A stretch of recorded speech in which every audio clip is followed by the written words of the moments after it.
받으실 하나님의 말씀은 창세기 44장 1절에서 16절까지입니다. 우리 찾으셨으면 한 목소리로 함께 하나님의 말씀을 읽겠습니다. 시작. 요셉이 그의 집 청지기에게 명하여 이르되 양식을 각자의 자리에 운반할 수 있을 만큼 채우고 각자의 돈을 그 자루에 넣고 또 내 잔 곧 은잔을 그 청년의 자루 아귀에 넣고 그 양식값 돈도 함께 넣으라 하매 그가 요셉의 명령대로 하고 아침이 밝을 때에 사람들과 그들의 나귀들을 보내니라. 그들이 성읍에서 나가 멀리 가기 전에 요셉이 청지기에게 이르되 일어나 그 사람들의 뒤를 따라가서 그들에게 이르기를 너희가 어찌하여 손을 악으로 갚느냐. 이것은 내 주인이 가지고 마시며 늘 점치는 데에 쓰는 것이 아니냐. 너희가 이같이 하니 악하도다라. 청지기가 그들에게 따라가서 그대로 말하니 그들이 그에게 대답하되 내 주여 어찌 이렇게 말씀하시나이까. 당신의 종들이 이런 일을 결단코 아니하나이다. 우리 자루에 있던 돈도 우리가 가나안 땅에서부터 당신에게로 가져왔거늘 우리가 어찌 당신의 주인의 집에서 은금을 도둑질하리이까. 당신의 종들 중 누구에게서 발견되든지 그는 죽을 것이요 우리는 내 주의 종들이 되리이다. 그가 이르되 그러면 너희의 말과 같이 하리라. 그것이 누구에게서든지 발견되면 그는 내게 종이 될 것이요 너희는 죄가 없으리라. 그들이 각각 급히 자루를 땅에 내려놓고 자루를 각기 푸니 그가 나이 많은 자에게서부터 시작하여 나이 적은 자에게까지 조사하매 그 잔이 베냐민의 자루에서 발견된지라. 그들이 옷을 찢고 각기 짐을 나귀에 싣고 성으로 돌아가니라. 유다와 그의 형제들이 요셉의 집에 이르니 요셉이 아직 그곳에 있는지라. 그의 앞에서 땅에 엎드리니 요셉이 그들에게 이르되 너희가 어찌하여 이런 일을 행하였느냐. 나 같은 사람이 점을 잘 치는 줄을 너희가 알지 못하였느냐. 유다가 말하되 우리가 내 주께 무슨 말을 하오리이까. 무슨 설명을 하오리이까. 우리가 어떻게 우리의 정직함을 나타내리이까. 하나님이 종들의 죄악을 찾아내셨으니 우리와 이 잔이 발견된 자는 다 내 주의 노예가 되겠나이다. 아멘. 예, 오늘은 창세기 44장 1절에서 16절의 말씀을 중심으로 하나님이 종들의 죄악을 찾아내셨으니 라는 제목으로 여러분들과 함께 말씀을 나누고자 합니다. 이젠 이 요셉의 이야기 중에서 가장 어떻게 보면 많은 분량을 차지하고 있는 부분이 이 요셉과 형들이 만나는 부분들이에요. 이제 저번 주도 그렇고 계속적으로 지금 요셉이 이 형들을 시험을 하는 것인지 왜 이런 일들을 요셉이 계속 하고 있는지 모르겠어요. 그러니까 처음에 형들이 왔을 때 형들이 요셉을 알아보지 못하고 요셉이 어떻게 했어요? 예, 너희들이 정탐꾼이다라고 이야기하면서 신문만 남겨놓고 이제 너희의 동생을 데리고 오라고 하면서 이제 양식을 줬죠. 그리고 나서 이제 가서 이제 우리가 저번 주에 나누었던 건데 이제 아버지 이스라엘이 베냐민을 내어주지를 않으니까 바로 올 수 없었죠. 그리고 양식을 다 먹어놓고 기근이 심하니까 이제 이스라엘이 또 가서 양식을 얻어오라고 했을 때 그때 이제 우리가 저번 주에 나누었던 그 내용들 이스라엘이 내가 자식을 잃으면 잃을 거야 라는 말을 하면서 이제 베냐민도 함께 보내죠. 그렇죠? 그리고 나서 이제 이 베냐민과 이제 형들이 요셉 앞에 와서 이제 만나는 이야기가 43장 후반부에 나옵니다. 그래서 같이 음식을 먹고 그리고 그렇게 하다가 이제 그들이 떠날 때 이제 양식들을 다 주고 그리고 나서 오늘 읽은 이 이야기가 나오는 거예요. 어떤 이야기입니까? 이 베냐민의 이 자루에 은잔을 숨겨놓죠. 그러니까 옛날에 이제 복음을 잘 이해하지 못했을 때는 이거를 그냥 있는 그대로 이렇게 보면서 어떤 생각을 했냐면 이 요셉이 형들은 받아줄 마음이 없고, 그냥 자기의 혈육인 이 베냐민만 곁에 두고자 하는 그런 마음이 있나? 그래서 이런 일들을 계속하고 있나? 이제 이런 생각이 좀 들었어요. 그러니까 성경을 이렇게 겉으로만 봤을 때는. 근데 그것은 그냥 성경을 보여지는 대로 보고 해석하게 되어지는 거고, 오늘 본문 안에도 여전히 복음은 담겨 있다라는 거죠. 그럼 왜 요셉이 이런 행동들을 계속하고 있는지에 대하여 이 16절, 오직 44장 16절, 이 유다가 말한 내용에서 우리는 그 답을 한번 생각해 보려고 합니다. 오늘의 제목이기도 하는데요. 다시 한번 읽어드릴게요. 44장 16절입니다. 유다가 말하되 우리가 내 주께 무슨 말을 하오리이까? 무슨 설명을 하오리이까? 우리가 어떻게 우리의 정직함을 나타내리이까? 하나님이 종들의 죄악을 찾아내셨으니 우리와 이 잔이 발견된 자가 내 주의 노예가 되겠나이다.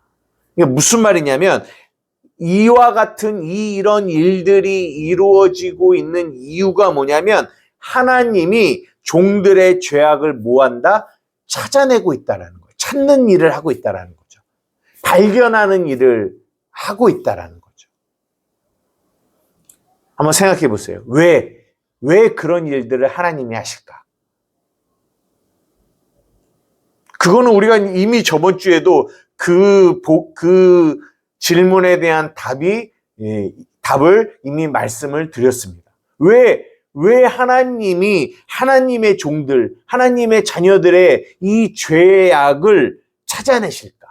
그 이유는 그 자신이 어떠한 자임을, 자신이 얼마나 죄인임을 깨달아야, 그래야 뭐가 필요합니까? 이제 우리가 다음 주에 보겠지만 진정한 중보자가 필요하고, 또한 자신의 죽음, 자신의 죄악을 드러나야, 그래야 우리의 구원자가 필요함을 알게 되는 거죠. 그 이야기를 하고 있는 거예요. 이거 이해가 되십니까? 그러니까 이 이야기가 결국은 마태복음 9장에 보면, 우리가 예전에도 살펴보았지만 한번 볼까요? 마태복음 9장 12절에서 13절까지, 13절까지입니다. 우리 다 같이 한번 읽겠습니다. 시작. 예수께서 들으시고 이르시되 건강한 자에게는 의사가 쓸데없고 병든 자에게라야 쓸데있느니라. 너희는 가서 내가 긍휼을 원하고 제사를 원하지 아니하노라 하신 뜻이 무엇인지 배우라.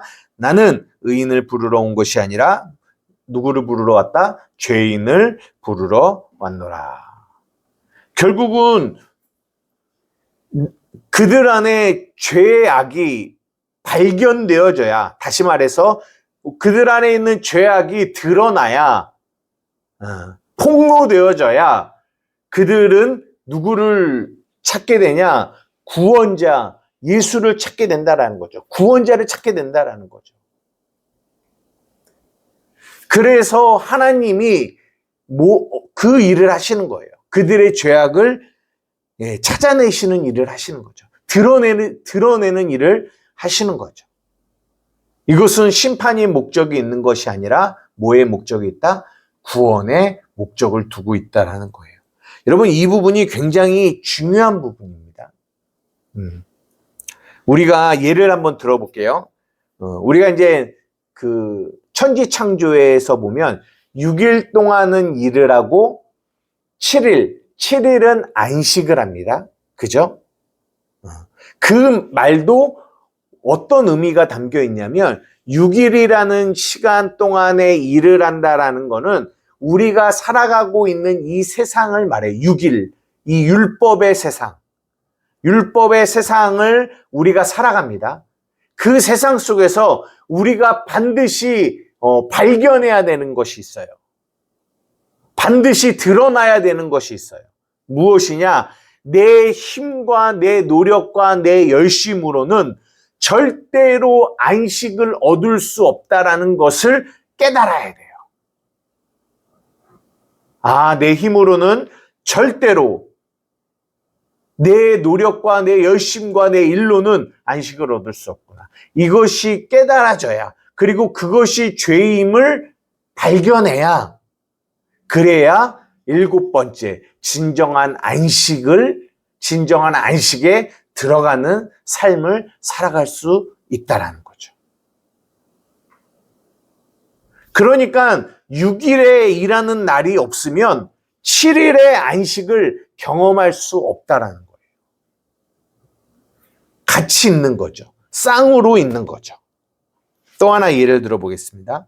우리가 출애굽기로 넘어가면 출애굽기에 뭐가 나오냐면 법궤가 나옵니다. 성막 안에, 지성소 안에 있는 법궤.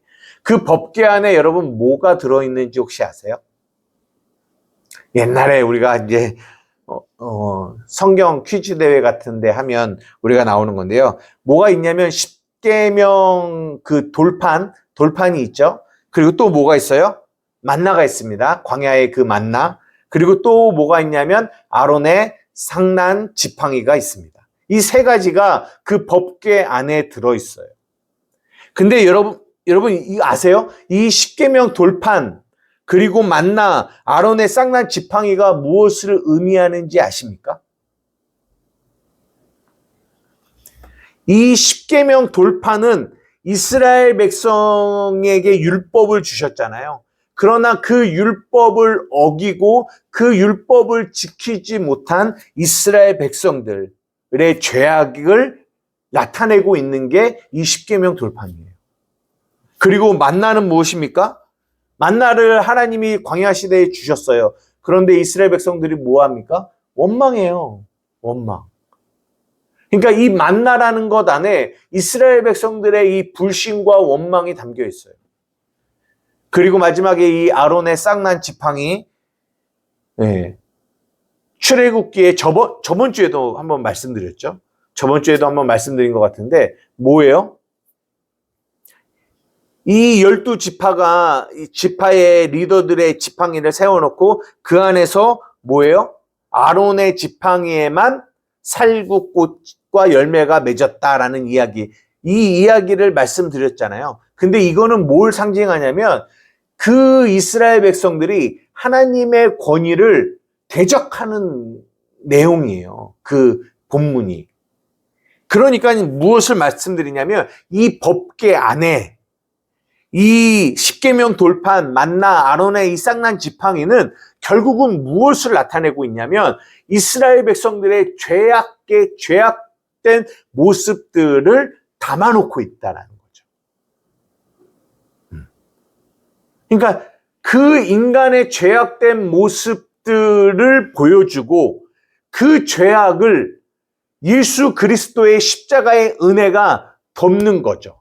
가리우는 거죠. 이것이 법궤예요. 그래서 그 법궤를 시온자, 천사들의 이 날개가 덮고 있는 거죠. 하나님의 은혜가 덮고 있는 거죠. 그러니까 무엇을 말하고 있냐면 인간의 죄악이 드러나고 그 죄로 말미암아 우리가 죽을 수밖에 없는 자임을 깨닫게 되고 그 깨달음을 통하여 하나님의 온전하신 은혜가 그들에게 진짜 은혜로 전달되어지는 거죠. 그러니까 이 두 가지는 함께 있는 거예요. 이해가 되십니까? 요한복음 8장에 하나만 더 말씀드리면 요한복음 8장에도 보면 현장에서 가늠하다 잡힌 여인이 나옵니다. 그죠? 성경은 그 주위에 돌을 들고 그 현장에서 가늠한 그 여인을 죽이려고 하고 있는 그 사람들이 가늠한 자이다라는 거를 성경은 말해주고 싶어요. 그러나 뭐예요? 그들은 자신들이 그렇게 가늠한 자임을 알지 못해요. 왜? 드러나질 않았으니까. 근데 누구는요? 이 사마리아 여인은 현장에서 가늠하다 잡혔기 때문에 자신의 죄악이 드러났습니다. 드러났기 때문에 다른 사람들은 다 도망갔어도 이 여인은 예수님 앞에 머무를 수 있었다라는 거죠. 여러분 잘 보십시오. 그러면 이 현장에서 잡혀 자신의 죄가 온전히 드러난 것이 은혜일까요? 은혜가 아닐까요? 다른 말로 복일까요? 복이 아닐까요? 예, 복이에요. 그러니까 오늘 이 창세기 44장 1절에서 16절까지 그리고 그 전에서부터 계속 이 요셉이 하고 있는 이 이상한 일들은 결국은 무엇을 말하려고 하냐면 하나님께서 하나님의 자녀들의 죄악을 계속 드러내는 일을 하신다. 드러내는 일. 은혜죠.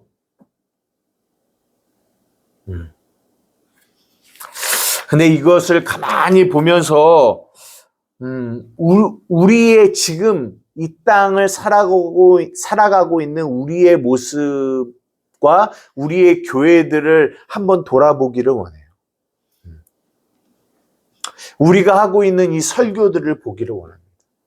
우리 교회가 가지고 있는 문제점이 무엇인지를 우리가 한번 보기를 원해요.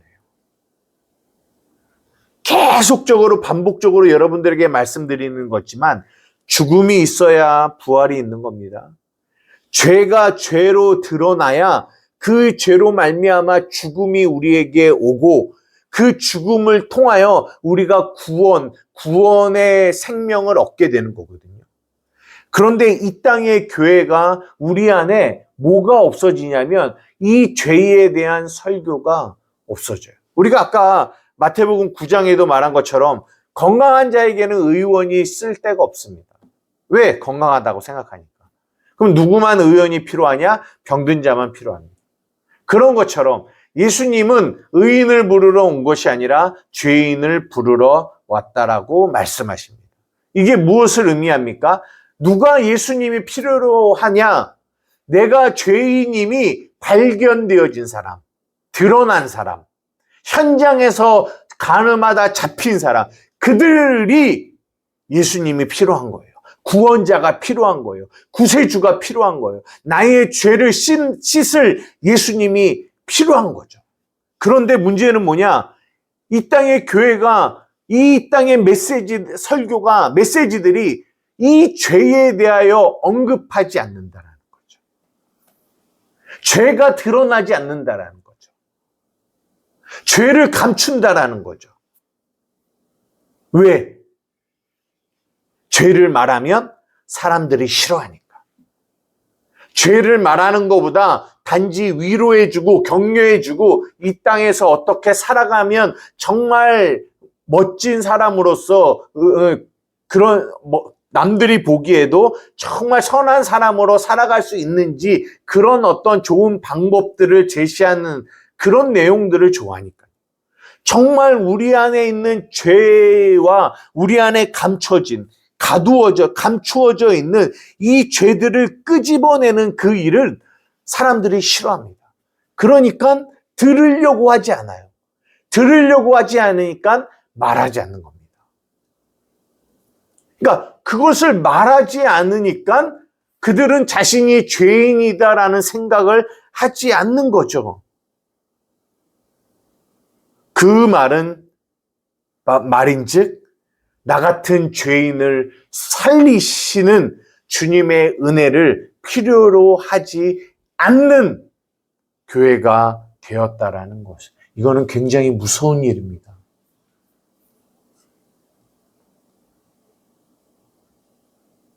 오늘 본문을 통하여 하나님이 우리에게 말씀하고 계시는 거예요.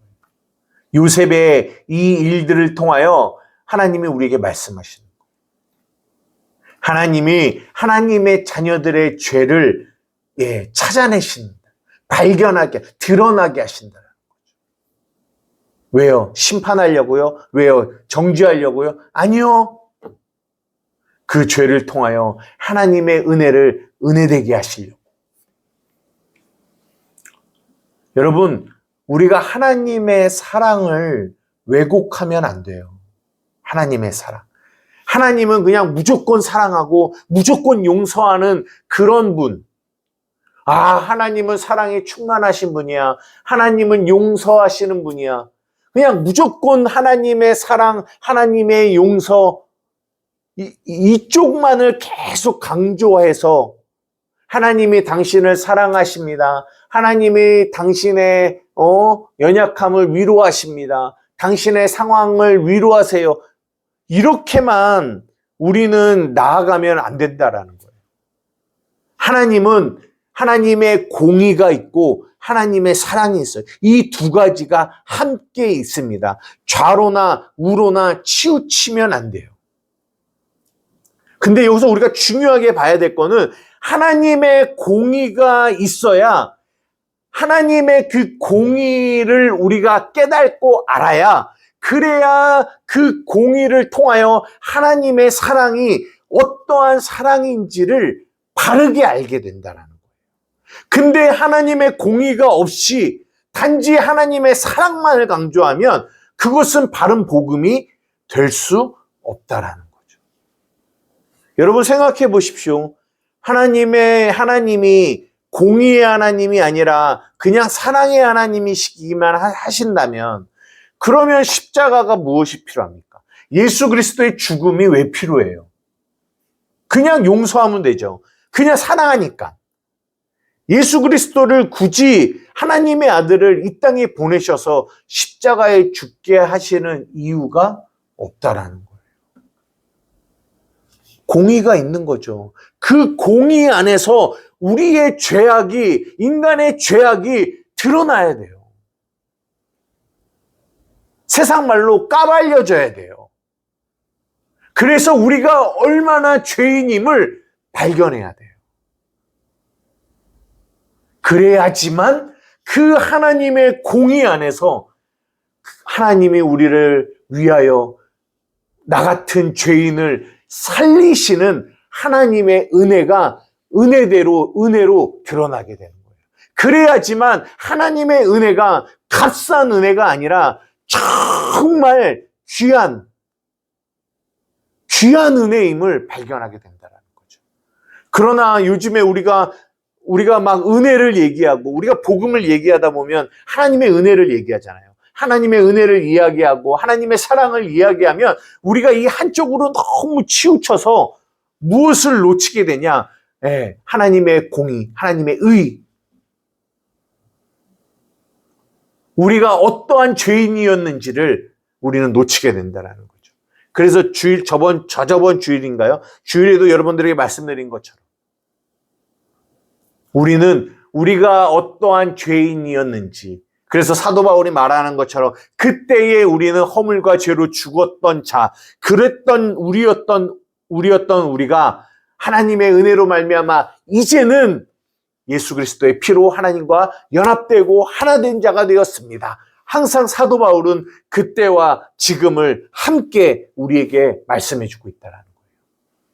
그래야 우리가 어떠한 죄인이었는지를 잊지 말아야, 그래야 우리에게 베푸신 하나님의 사랑이 얼마나 큰 사랑인지를 우리는 알게 된다는 거죠.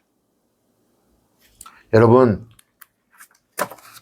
요즘이 아니라 마귀가 이 땅에 교회들 안에 하고 있는 이 어마어마한 미혹을 여러분들이 보실 줄 알아야 돼요. 잘 보셔야 돼요. 우리가 자주 언급하는 것처럼 요한복음 16장 7절에서 8절에 보면 하나님께서 성령을 우리에게 보내주십니다. 성령이 우리에게 세 가지를 가르치세요. 첫째는 죄에 대하여, 의에 대하여, 심판에 대하여. 첫 번째가 뭐예요? 죄에 대하여요. 죄가 무엇인지를 우리에게 가르쳐 주십니다. 이거는 굉장히 중요한 거예요. 우리는 죄가 무엇인지를 알아야 돼요. 근데 마귀가 죄가 무엇인지를 알지 못하게 만들어요. 성경이 말하는 죄. 그냥 도덕적이고 윤리적인 죄로 성경이 말하고자 하는 죄를 이렇게 왜곡시켜요. 세상 사람들도 다 아는 그런 도덕적이고 윤리적인 죄, 그 죄가 성경이 말하는 죄라고 오해하게 만들어요. 아니요, 그렇지 않습니다. 성경이 진짜 말하고자 하는 죄는 어떤 거예요? 우리의 행위로, 우리의 열심과 우리의 노력으로 나를 의롭다 하려고 하는, 내가 주인이 되어, 내가 중심이 되어 내 열심으로 의를 차지하고자 하는 인간의 이 마음이 성경은 죄라고 말씀하고 계세요. 그러나 이 죄를, 성경이 말하고자 하는 이 죄를 그들은 철저하게 가려워요. 이것이 죄라고 말하게 하지 않습니다. 이것을 신앙의 성숙이라고 말하고, 신앙의 열심인자라고 말하고, 교회에서 가장 열심히 봉사하고 충성하고 바른 신앙생활을 하고 있는 자라고 어떻게 만들어요? 변질시킨단 말이에요. 그러니까 그들은 뭐예요? 자기가 죄인임을 알지 못해요.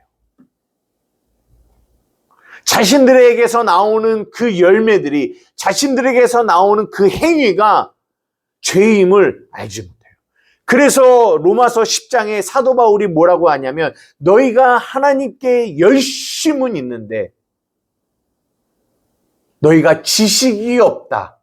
그래서 하나님의 의를 대적하고 자기의 의를 세우려고 한다. 라고 말씀하고 계시는 거예요. 그 인간의 열심에서 나오는 그 모든 열매들, 그것이 죄인데. 그래서 성령님이 우리에게 가르쳐 주시는 거예요. 얘들아, 사랑하는 교회야, 나의 자녀야, 이게 죄야. 이게 죄야. 우리 안에 감춰져 있는, 드러나지 않은, 밭에 감추어져 있는 우리 안에 있는 이 죄들을 드러내세요. 드러내세요. 그래서 우리가 죄인임을 고백합니다. 고백하게 하십니다. 하나님, 내가 죄인입니다. 나의 열심이 죄입니다. 나의 노력이 죄였습니다. 내 힘으로 하려고 했던 지난날의 나의 모든 신앙생활이 죄였습니다. 나의 예배가 죄였습니다. 나의 기도가 죄였습니다. 나의 믿음이 죄였습니다. 하나님, 나 어찌하죠? 내가 이제는 변명할 것이 없습니다. 내가 말할 것이 없습니다. 나의 입을 닫습니다. 하나님 어찌합니까?